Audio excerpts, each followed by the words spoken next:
보통 사람들이요, 힘들고 어려운 일을 당하고 뭐 병에 걸리고 또 이렇게 되면은 꼭 보는 성경이 있습니다. 그 중에 하나가 욥기서예요. 욥기서를 제일 먼저 펼치게 돼요. 목사인 저도 마찬가지고 꼭 그렇게 되더라고요. 그래서 나의 마음을 다시 한번 붙잡아 볼 수도 있고, 하나님을 한번 생각할 수도 있고, 내가 욥보다 더한 고난을 당했는지, 내가 더 큰 고난을 당하고 있는지 이렇게 한번 생각도 해봅니다. 그래서 저도 마찬가지라 이 욥기서를 다 해서 묵상하면서 읽어보니까, 이 욥기서를 다 읽고 나니까 하나님께 원망의 소리가 안 나오더라는 것이죠. 왜 나에게 이런 일이, 왜 나에게 고난의 일이, 모든 것은 하나님께 있다는 것을 내가 잘 알면서도 사람인지라. 대부분의 사람들이 그러더라고요.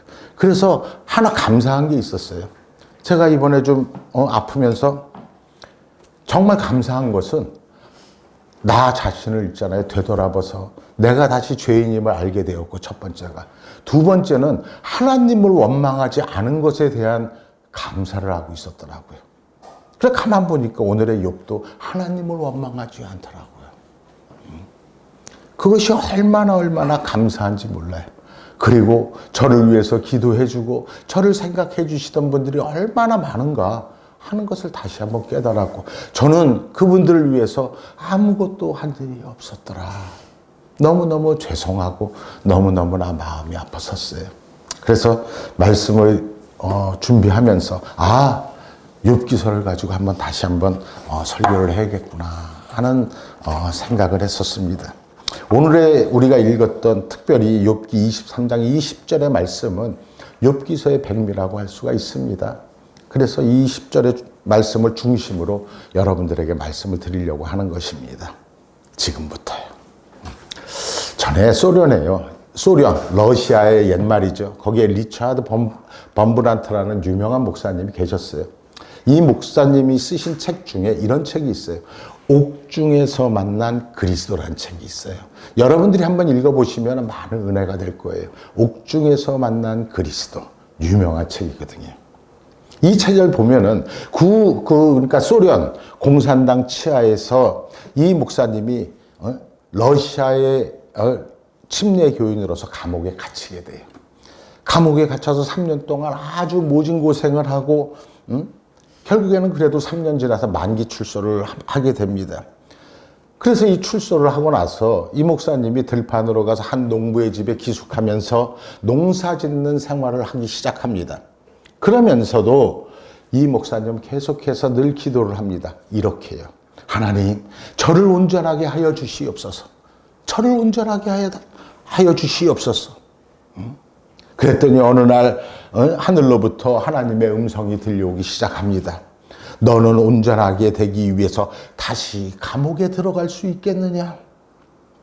그랬더니 이 목사님이 가만 생각을 해보니까 감옥에 있을 때 너무너무나 심한 고생을 많이 했기 때문에 하나님 앞에 아주 통사정을 하기 시작해요. 하나님, 다른 일은 다 좋지만 그것만큼은 좀 피하게 해달라고. 이렇게 기도하는 거예요. 여러분, 공산당 치하의 감옥이다. 어떻게 써요? 이렇게 제발 좀 면하게 해달라고 기도를 하는데요. 다시 하나님의 음성이 들려옵니다. 그러면 온전해지기를 구하지 마라.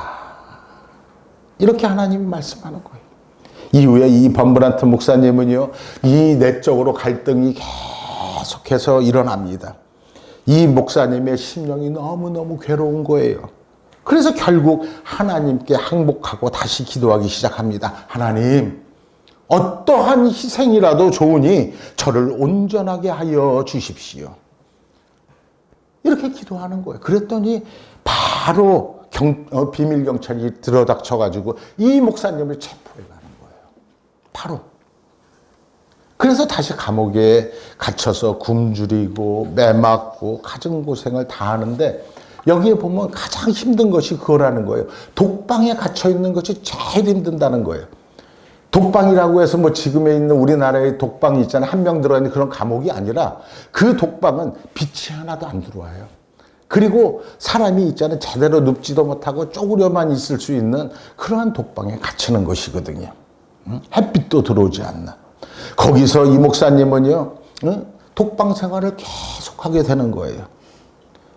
거기서 이 목사님이 있으면서 아무것도 보이지가 않는 이 상황에서도 가만 보니까 그 감방에 있잖아요. 감옥의 벽이 조그맣게 뚫려 있더래요. 옆방하고.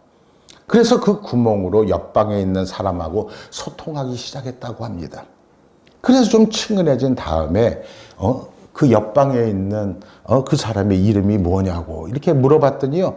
놀랍게도 자기 이름하고 똑같은 이름을 대더래요.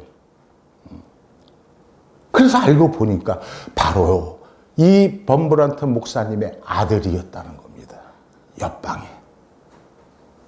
이때 이 목사님은 다시 기도하기 시작합니다. 우리 부자가 주님께서 걸어가신 그 십자가의 길을 같이 걸어갈 수 있도록 인도하여 주신 하나님 참으로 감사합니다. 이렇게 기도했다는 것입니다. 바로 그 순간 거기에서 범브란트 목사님은 온전한 영혼이 되었다고 합니다. 유명한 이야기예요. 여러분, 잊어서는 안 되는 중요한 사건 중에 하나였다는 것입니다. 이때 이 목사님은 말합니다. 감사할 줄 아는 사람에게는 두 가지의 힘이 생긴다. 감사하는 사람에게 첫 번째, 두려움이 없다는 것입니다. 감사하는 자에게는 두려움이 없어진다는 것입니다. 그리고 두 번째, 감사하는 자에게는 더욱더 감사할 일이 계속해서 더하여지더라는 것입니다. 더 감사할 일이 자꾸만 생각나고 그래서 하나님을 찬양하게 되더라. 유명한 간증입니다. 이 목사님의 간증. 그래서 이 책의 제목이 옥중에서 만난 그리스도예요. 아주 은혜로운 간증이었어요. 여러분, 성경에 나오는 수많은 인물들이 쭉 나오잖아요. 아담에서부터 아브라함에서 가면은 베드로도 나오고 바울도 나오고 쭉 유명한 수없이 많은 성경의 인물들이 나오지 않습니까? 그런데 이 성경의 인물들 가운데 예수님 빼고 가장 고난을 심하게 당한 사람이 누구냐고 물으면 누구든지 다 욥이라고 대답을 합니다. 욥의 순환은 잊을 수가 없는 거예요. 아무리 이 욥기를 읽어볼수록 욥은 너무나도 많은 고생을 하였더라는 것입니다. 이 욥이라는 사람은요, 순환자의 대표예요. 고난당하는 자의 대표예요. 그리고 그 대표들 중에 또 대표예요. 지난 시간에 여러분들에게 시각장애인에 대해서 여러분 말씀드렸었잖아요. 그 사람도 고난당하는 사람의 대표격이었잖아요. 그런데 이 욥은 한술 더 떠요. 이 욥이요. 한번 볼까요? 이 욥은요, 많은 재산을요, 그 수많은 재산을 모두 다 잃어버려요. 그리고 고독해 합니다. 가정을 잃었고 열남매나 되는 자녀들이 모두 다 죽어버리잖아요. 여러분, 세상에 이렇게 끔찍한 일을 당하는 사람이 어디 있겠어요? 그런가 하면 이 욥은요, 건강도 잃어버렸어요.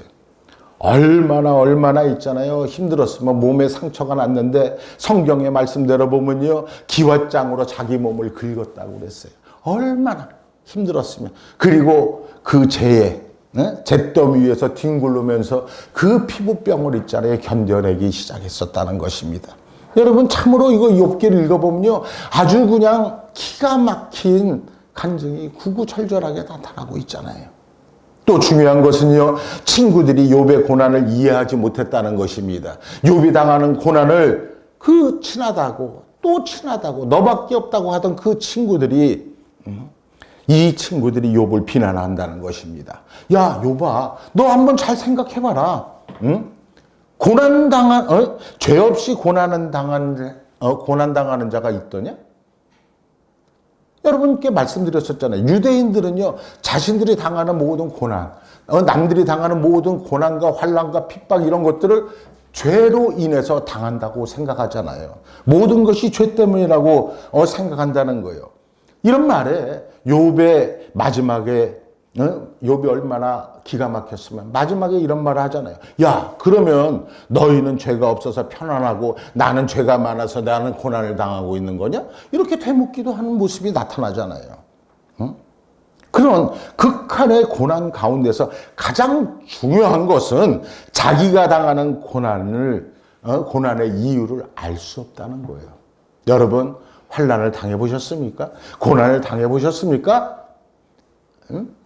그러면 그 환난의 이유, 고난의 이유를 여러분들 깨달아 본 적이 있으십니까? 없더라고요. 나를 합리화하고 나를 있잖아요. 그냥 정당화하기 위한 변명만 내 입에서 나갈 뿐 진정한 이유를 우리는 알 수 없더라는 것입니다. 죄 없이 고난당하는 자, 율법적인 심판들을 친구들이 막 해제끼는 거예요. 그러니 이 욥이 얼마나 괴롭겠어요. 의도 없어지고 명예도 진실도 다 잃어버린 상태에서 극한의 고난을 겪고 있는 모습이 욥기를 통해서 나타나고 있다는 것입니다. 그런 극한의 고난 가운데서 우리가 생각해야 될 것은, 가장 중요한 것은 자기가 당하는 고난의 이유를 알 수 없다는 것. 이것을 다시 한번 깨닫고 되돌아봐야 한다는 것입니다. 이유를 알 수 없는 고난. 여러분, 욥은 아무리 생각해도 자기가 지은 죄가 무엇인지 전혀 알 수가 없었습니다. 그야말로 이유 없는 고난을 당하고 있다고 생각을 했었습니다. 또 그뿐 아니에요. 이 욥에게는요, 고난을 당하고 나니까 소망이 없어져 버려요. 소망이라도 있었으면 견딜 수 있는 힘이, 그 소망을 갖다 붙잡고선 이겨나갈 수 있었을 것인데 그 소망조차도 없었다는 것이에요. 그러나 여러분, 이 욥의 훌륭한 점은 하나 있었다는 것입니다.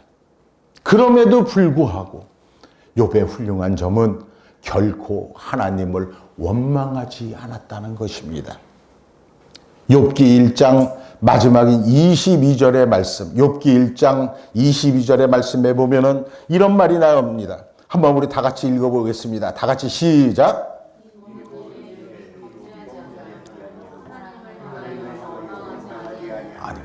원망하지 아니하니라. 원망하지 아니하리라. 이 한마디가요, 저에게는 너무너무나 깊은 감명으로 다가왔어요. 욥기를 보면서 제가 있잖아요, 다른 거는 다 모르겠는데 이 말씀이 제일 먼저 와닿더라는 거예요. 여러분은 어땠습니까? 죄 없는 의인으로서 당하는 그 고난, 그리고 고독했던 그 욥. 이제는 재물도 없어졌습니다. 가정도 모두 풍비박산 났습니다. 친구도 없어졌습니다. 아무것도 의지할 것이 없는 욥. 욥은요, 극단의 고독 속에 시달리면서도 하나님을 원망하지 않았다는 것입니다. 이 욥은요, 이 극한의 상황에서 놀라운 신앙의 간증을 그의 입을 통해서 그 고난 가운데서도 해나가더라는 것입니다. 저는 모르겠습니다. 내가 이 고난을 왜 당하는지 나는 정말 모르겠습니다. 하지만 하나님은 알고 계십니다. 하나님만은 아십니다. 이 신앙 고백을 욥이 하더라는 것입니다.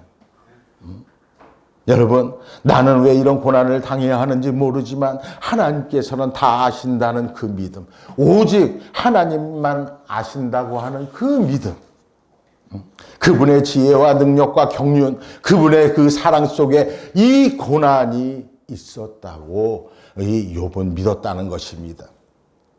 그래서 이 욥기를 읽어보면요, 확실히 욥은 하나님의 경륜 속에, 하나님의 은혜 속에 자신이 있었다는 것을 확신하고 있었다는 것을 우리가 이 성경을 통해서 알 수가 있다는 것입니다. 그래서 그는 오늘 본문에서 이렇게 말합니다. 이것은 단련이다. 이것은 훈련이다. 지금 내가 당하는 이 고난과 시련은 훈련이다. 단련이다 이거예요. 이 단련, 이 훈련을 통해서 내가 버리지 못한 것은 버리게 하시고, 내가 구하지 못했던 것들은 구하게 하시고, 내가 가야 할 길을 가지 못한 것과 내가 깨닫지 못한 것을 다시 한번 깨닫게 하시고, 겸손하지 못한 것에 이제 겸손하고, 내가 신앙을 저버리고 약해진 것이 있다고 욥은 고백하고 있는 것입니다. 이제는요, 믿음 가운데 강해지기 위해서 이 믿음이 확실해지고, 그래서 전에는 하나님을 멀리 생각하고 있었지만 또 하나님의 음성을 들었었지만 오늘은 내가 하나님을 본다. 고난 속에서 하나님을 본다라고 이 욥은 간증하고 있는 것입니다. 여러분들은 여러분들에게 다가온 그 고난과 환난 속에서 하나님의 음성을 들었습니까? 그 환난과 그 고난 속에서 하나님을 보셨습니까? 이 욥은 믿음을 지키면서 그 하나님을 만났다는 것입니다. 그래서 오늘 본문 말씀 14절의 말씀에서 그는 이렇게 간증합니다. 내가 작정하신 것을 이루실 것이라. 이런 일이 그에게 많이 있느니라 이거예요. 다시 말하면 하나님이 내게 작정하신 것을 반드시 이루신다는 것입니다. 하나님께서는 여러분들에게 작정하셨던 그 모든 일들을 반드시 이루어내실 것이라는 사실을 여러분들이 믿어야 한다는 것입니다. 여러분, 욥의 믿음은요, 보면 볼수록 참으로 대단해요. 이 욥은요, 자신이 당하는 모든 사건 속에서 하나님의 말씀이 있고, 자신이 당하는 이 훈련과 이 고난 속에서도 하나님의 능력이 있고, 하나님의 지혜가 있고, 하나님의 사랑이 항상 나와 함께하고 있다고 욥은 고백하면서 또 간증하고 있더란 말입니다. 알 수 없으나, 왜 이런 일이 있는지 알 수 없으나 욥은 믿었다는 것입니다. 이게 믿음이에요. 모르지만 믿는 그 믿음. 하나님께 사랑이 있고 하나님께 길이 있고 하나님께 능력이 있다는 것을 욥은 믿었다는 것입니다. 욥의 믿음은요, 아무리 힘들어도요 흔들리지 않았어요. 종말론적으로 생각해서 저 끝에는, 결국에는 나의 이 환난과 이 고난의 끝에는 그 마지막에는 하나님께서 반드시 이 사건을 통해서 영광 받으실 것이라는 그 믿음이 욥에게는 있었다는 것입니다.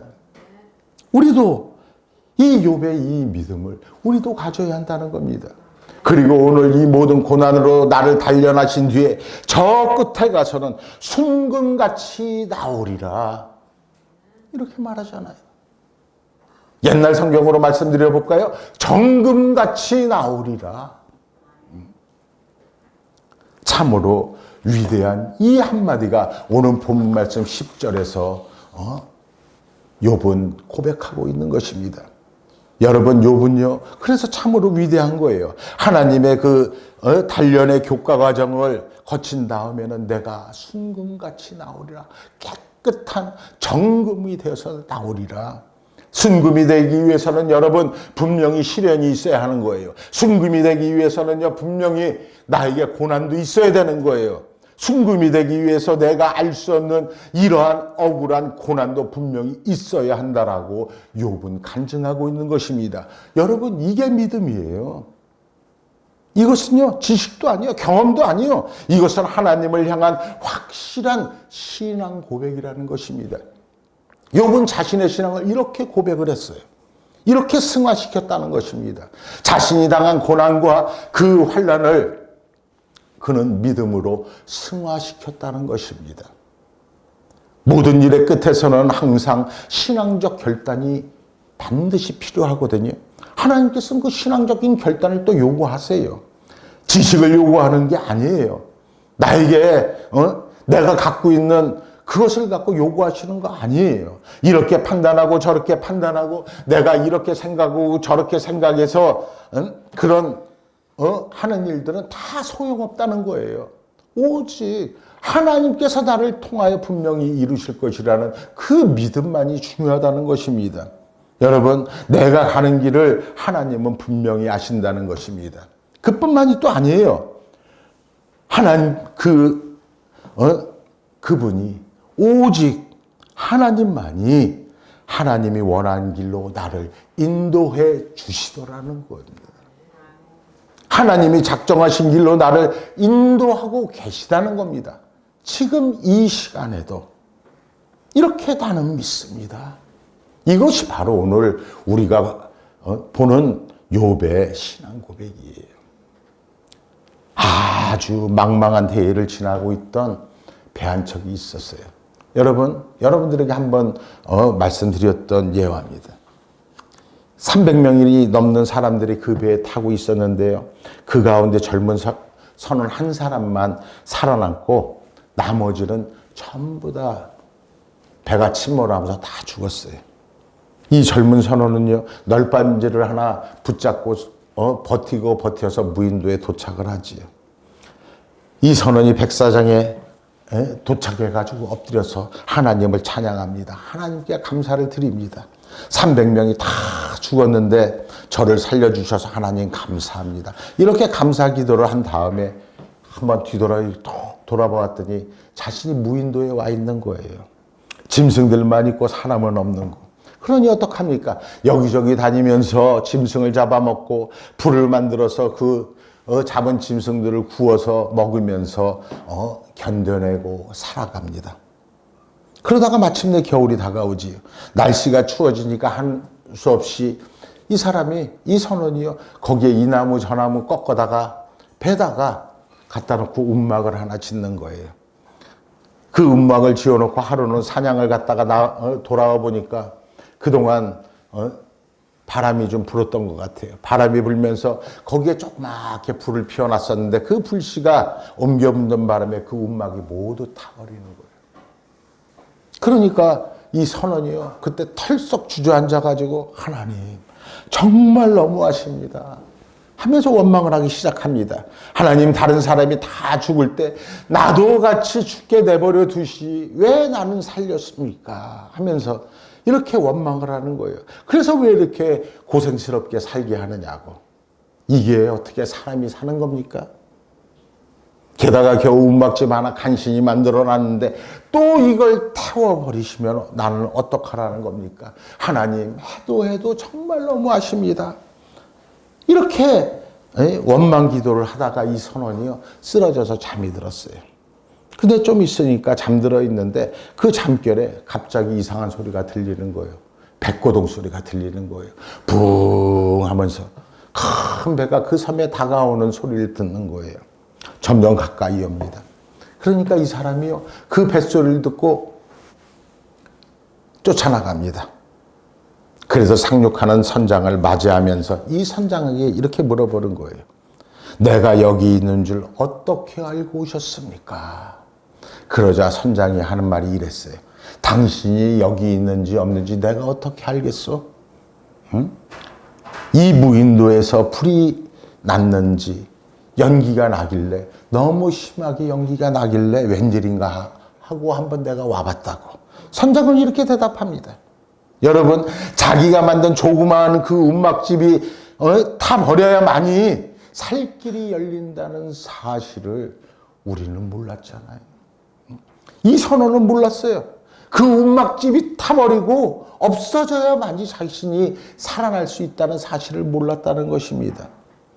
여러분, 이것은 하나님의 능력인 줄 믿으시기 바랍니다. 이것은 하나님의 지혜인 줄 여러분들이 믿으시길 바랍니다. 우리가 이것을 절대로 잊어서는 안 되는 거예요. 나에게는 길이 없고 나는 빠져나갈 힘이 없지만 하나님께서는 길이 있고 하나님께서는 능력이 있으심을 우리는 알고 그것을 찬양하고 고백할 수 있어야 한다는 말입니다.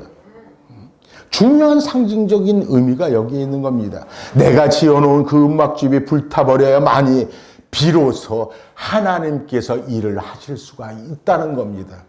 내가 지어놓은 있잖아요. 그 움막집이 모두 불타버리고 재가 돼버려야만이 하나님의 영광이 나타나게 돼 있다는 것입니다. 하나님의 뜻이 보인다는 거예요. 그때 내가 하나님을 만날 수 있는 거예요. 그때 내가 하나님을 부를 수 있는 거예요. 그리고 내가 온전하게 될 수 있다는 것입니다. 여러분, 시편 119편 71절의 말씀에 보면 이런 말씀이 있습니다. 우리 다시 한번 읽어볼까요? 시편 119편 71절. 네, 맞춰가지고 이번에는 다른 분들하고 똑같이 맞춰가지고 다 같이 시작!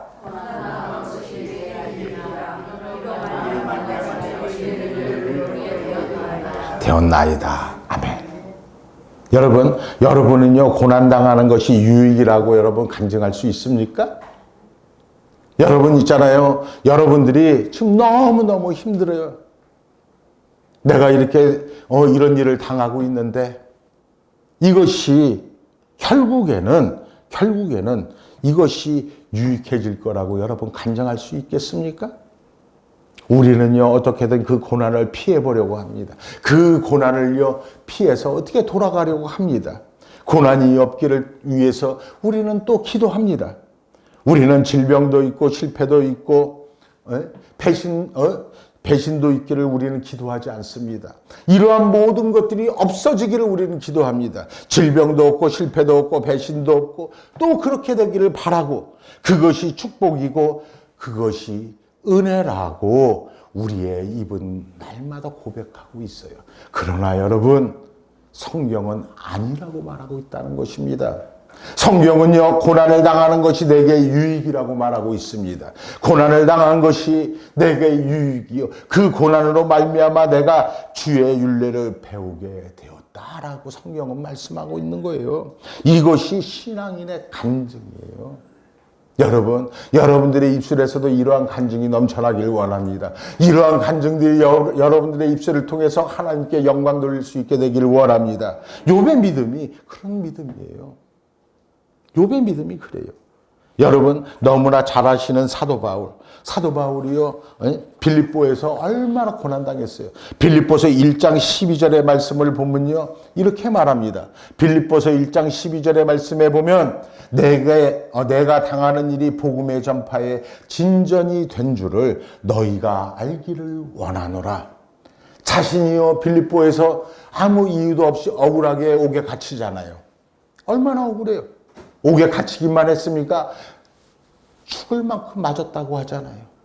그런데요, 사도 바울이요, 이렇게 고백하는 거예요. 내가 이렇게 당한 모든 일들이 복음 전파에, 하나님의 일에 진전이 된 줄을 너희가 알게 되기를 원한다고. 더구나 빌립보에서 사도 바울이 당했던 그 고난을 통해서 억울하게 감옥에 가고 매맞았던 그 모든 것들이 복음이 진보가 된 것을 제발 너희들이 알았으면 좋겠다.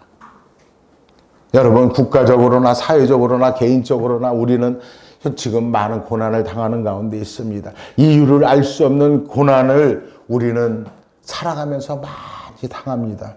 그러나 여러분, 잊지 마세요. 내가 당했던 그 고난이 복음의 진보가 될 것이란 사실을 믿는 여러분들 되기를 원합니다. 하나님의 복음적 사역은요, 여러분 절대로 실패하지 않아요. 반드시 하나님의 그 복음 사역은 저와 여러분들을 통해서 반드시 성취될 것입니다.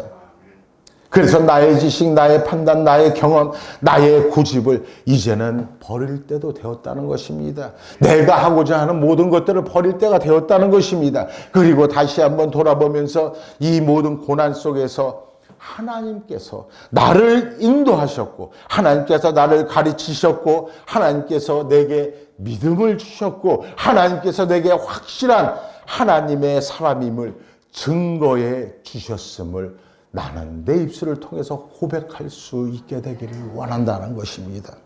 그래서 하나님의 능력과 하나님의 그 지혜와 사랑을 우리는 날마다 확인하면서 살아가야 한다는 거예요. 나는 모르지만 여러분, 하나님께서는 분명히 아시잖아요. 그것을 여러분 믿으십니까? 나는 모르지만 하나님은 아시는 거예요. 그렇게 다 아시는 주님께서 나를 인도하고 계시다는 사실을 내가 믿어야 되는 겁니다. 그러므로 내가 강하게 됐고요, 하나님께서 나를 인도하시기 때문에 나에게는 염려가 없어지는 거예요. 하나님께서 나를 인도하시기 때문에 내가 하나님의 제자가 되고, 그러므로 나는 절대로 망할 수 없다는 사실을 내가 확신해야 된다는 것입니다. 그래서 오늘 본문에서 이렇게 말합니다. 10절의 말씀을 다시 한번 보겠습니다. 오늘 본문 말씀 욥기 23장 10절의 말씀을 우리 다 같이 다시 한번 우리가 읽어보겠습니다. 다 같이 시작. 다시요. 맞춰서. 다 같이 10절 시작.